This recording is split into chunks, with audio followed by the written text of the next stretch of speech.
Hello students, good morning everyone. So we are in our mountain topic, and in previous video I have already explained you the mountains part, and there are three types of mountain: fold mountains, block mountains and volcanic mountains. Fold mountains we already have discussed. Now today our topic is the block mountain. Now the picture what you have observed here, this is the formation of a block mountain. Now listen how it is formed. The earth movements may sometimes result in the formation of cracks, or you can say faults. These are the faulting lines what you have observed in the downside.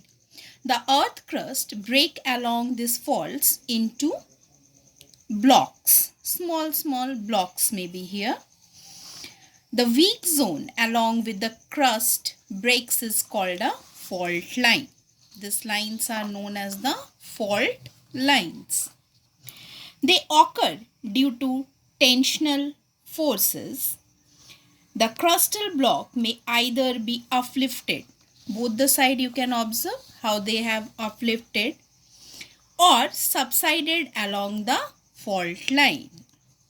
When the land gets uplifted, see how they have uplifted from both the side, this fault lines, then it is called a block mountain.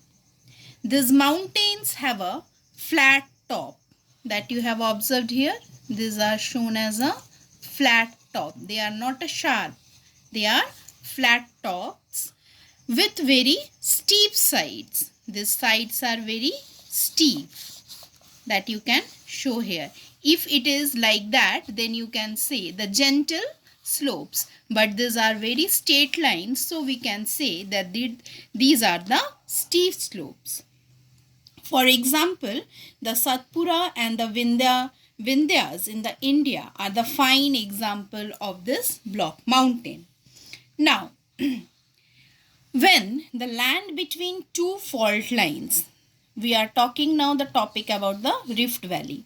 So, when the land between two fault lines subsides, it forms a rift valley with a flat bottom and steep sided bounded by block mountains that you have observed here. Here also the flat bottom and both the side are steep bounded with the block mountains. For example, these are the Narmada river flows through a rift valley between the Vindhyas and the Satpuras mountain in India. And another fine example is the river Rhine in Europe, also flows through a rift valley between the Vosges mountain. So this is the explanation of the block mountain.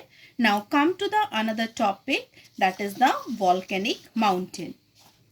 Students, you can see here the picture of the volcano eruption, how it is erupted. It is like this. Now listen the explanation here. These mountains are a result of volcanic activities. These are formed due to accumulation of magma, ash and a cinder. Cinder means you can say the burnt pieces of a coal or a wood with no flames. The magma or molten material reaches the surface of the earth here, downside. Here the magma chamber that you have observed here. This is the magma chamber. So, here the magma or molten material reaches the surface of the earth through a vent when extreme pressure builds up within the earth. Here is the earth crust and then it will be come out from this area and it is known as a lava.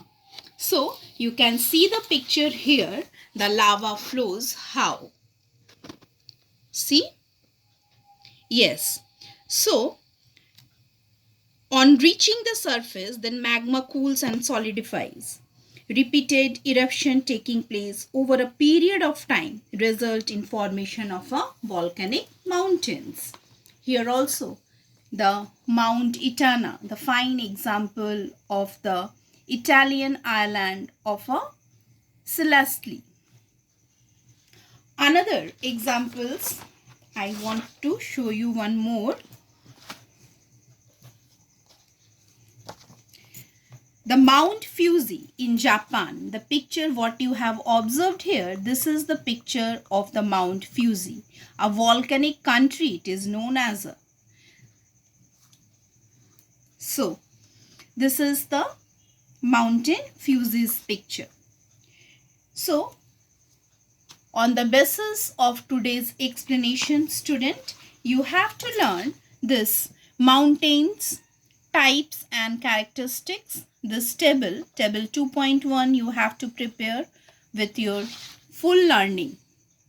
Here, you have to learn the formation, characteristics and the example.